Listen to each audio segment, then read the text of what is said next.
यह सच है कि भूल करके इंसान कुछ सीखता है, लेकिन इसका मतलब यह नहीं कि वो जीवन भर भूल करता रहे और कहे कि हम सीख रहे हैं। सही कर्म वो नहीं है जिसके परिणाम हमेशा सही हो, अपितु सही कर्म वो होता है जिसके उद्देश्य कभी गलत ना हो। जिंदगी में कभी उदास मत होना, कभी अपनों से नाराज मत होना। यह जिंदगी एक संघर्ष ही चलती रहेगी, बस अपने जीने का अंदाज मत खोना। जीवन में अकेले खुश रहने का मूल मंत्र है कि किसी से कोई उम्मीद मत रखना। खुद को महत्व देना सीखो और अपनी खुशियों के लिए लड़ो। अगर पैसे को दिमाग में रखने के बजाय जेब में रखोगे तो जिंदगी में खुशियाँ ही मिलेगी। बड़ी चीज़ों की चाहत के साथ साथ उन चीज़ों से भी खुश रहना सीखो जो पहले से आपके पास है। सारे सबक किताबों से ही नहीं सीखे जाते, कुछ सबक जिंदगी और रिश्ते भी सिखा देते हैं। संतोष ही सबसे बड़ा धन है।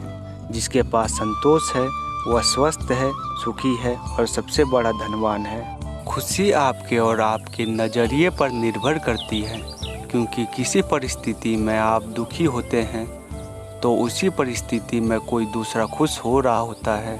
बहुत से लोग खुशी दिखाने के लिए खुश रहते हैं, लेकिन बहुत से लोग खुश होते हुए भी किसी को जताते नहीं है।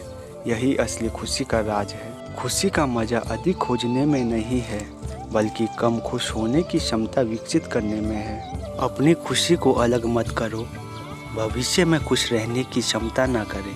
खुश रहने का सबसे सही समय हमेशा वर्तमान होता है। आप बहुत मुसीबतों से गुजर रहे हैं तो एक बात हमेशा याद रखना, सितारे कभी भी अंधेरे के बिना नहीं चमकते हैं। दिमाग में विचारों का बोझ जितना कम होगा, जिंदगी का सफ़र उतना ही आसान होगा।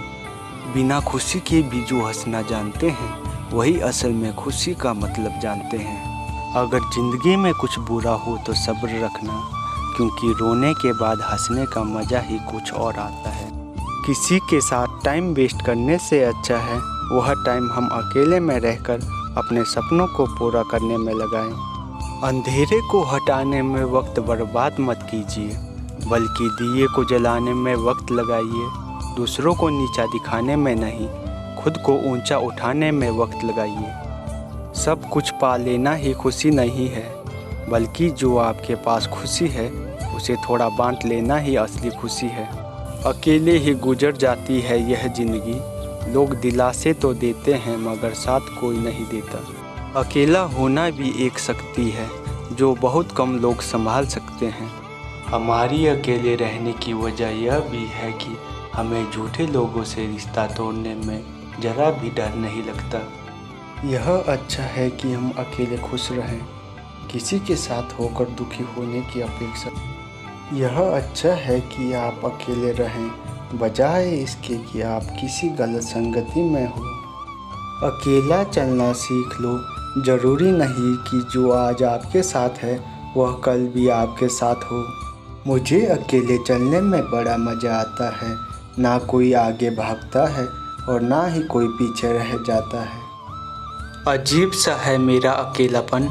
अब ना किसी के आने की खुशी है और ना ही किसी के जाने का डर। जो लोग दिल के सच्चे होते हैं वह हमेशा अकेले होते हैं। जो व्यक्ति अकेला होने पर भी ज़िंदगी में आगे कदम बढ़ाते जाता है वह दूसरों से मीलों आगे निकल जाता है।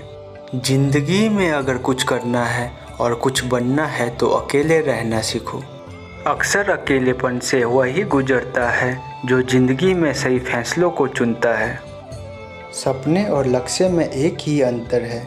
सपनों के लिए बिना मेहनत की नींद नहीं चाहिए और लक्ष्य के लिए बिना नींद की मेहनत। अकेले खड़े रहना उन लोगों के साथ खड़े रहने से बेहतर है जो आपको महत्व नहीं देते हैं। भीड़ में शामिल होने के लिए कुछ भी नहीं लगता, लेकिन अकेले खड़े होने के लिए सब कुछ लग जाता है। लोग हमारी कदर उस वक्त नहीं करते जब हम अकेले हो, बल्कि उस वक्त करते हैं जब वह खुद अकेले होते हैं। अकेले खुश रहना सीख लिया है, बेवजह दूसरों पर हक जताना छोड़ दिया है, मतलबी रिश्तों से नाता तोड़ लिया है, अब खुद से रिश्ता जोड़ लिया है। जो है उसमें खुश रहना सीखो, क्योंकि सबके पास सब कुछ नहीं होता। कामयाब इंसान भले ही खुश ना रहे, खुश रहने वाला इंसान कामयाब ज़रूर होता है। अकेले चलोगे तो हर कठिनाइयों से लड़ना सीख जाओगे, और यदि भीड़ में चलोगे तो दूसरों के बनाए साए में छिपना पड़ेगा। बात थोड़ी कड़वी है लेकिन सच्ची है। दुनिया में जो दर्द छुपाना सीख गया, वह सच में अकेला जीना सीख गया। जिंदगी में पैसे और पावर को नहीं, बल्कि स्वभाव और संबंधों को अहमियत देना चाहिए। जिंदगी को बेहतर बनाने के लिए मेरे साथ क्या हो रहा है, यह सोचने के बजाय मैं क्या कर रहा हूँ, यह सोचना शुरू कर दीजिए। समझदार इंसान वह नहीं जो ईंट का जवाब पत्थर से दे। समझदार इंसान वह है जो उस फेंकी हुई ईंट से अपना आशियाना बना ले। जिंदगी में कुछ बनना ही है तो दीपक जैसा बनो, ताकि खुद जलकर भी दूसरों के घर में उजाला कर सके। दोस्तों, मैं आप सभी से विदा लेने से पहले गौतम बुद्ध की एक छोटी सी कहानी के माध्यम से यह बताने जा रहा हूँ कि किस तरह हम अपने जीवन में दुख के समय में भी खुशी से रह सकते हैं।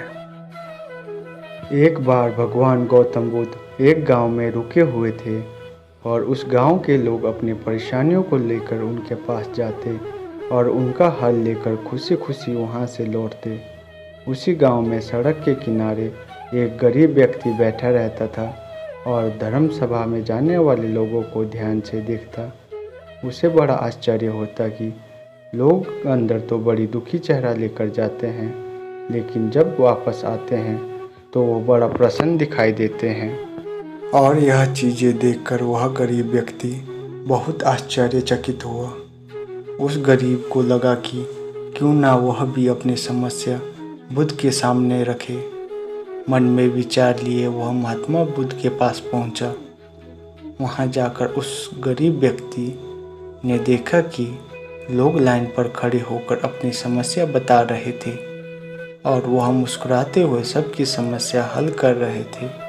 जब उसकी बारी आई तो उसने सबसे पहले महात्मा बुद्ध को प्रणाम किया। उस गरीब आदमी ने कहा, भगवान, इस गांव में लगभग सभी लोग खुश हैं, समृद्ध है, फिर मैं ही गरीब क्यों हूँ। इस पर भगवान बुद्ध मुस्कुराते हुए कहते हैं, तुम गरीब और निर्धन इसलिए हो क्योंकि तुमने आज तक किसी को कुछ नहीं दिया। आश्चर्यचकित होकर गरीब व्यक्ति बोला, भगवान, मेरे पास भला दूसरों को देने के लिए क्या होगा। मेरा तो खुद का गुजारा बहुत मुश्किल से हो पाता है। लोगों से भीख मांगकर मैं अपना पेट भरता हूँ। इस पर भगवान कुछ देर शांत रहे और फिर बोले, तुम बहुत अज्ञानी हो। औरों को बांटने के लिए भगवान ने तुम्हें बहुत कुछ दिया है, मुस्कुराहट दी है, जिससे तुम लोगों में आशा का संचार कर सकते हो, मुंह से दो मीठे शब्द बोल सकते हो, दोनों हाथों से लोगों की मदद कर सकते हो। ईश्वर ने जिससे यह तीन चीज़ें दी है वह कभी दुखी और गरीब नहीं हो सकता। गरीबी का विचार आदमी के मन में होता है और यह एक भ्रम है, इसे निकाल दो। यह सुन उस आदमी का चेहरा चमक उठा। तो दोस्तों, यह कहानी हमें यह सिखाती है कि दुखी और गरीब होना एक भ्रम है, ना कि वास्तविकता। जैसा सोच रखते हैं हम वैसे ही बन जाते हैं। इसलिए हमेशा हमें दूसरों की सहायता करनी चाहिए, दूसरों को खुश रखना चाहिए। दूसरों के चेहरे में मुस्कान लाना हमारा सबसे बड़ा कर्म और खुशी का कार्य है।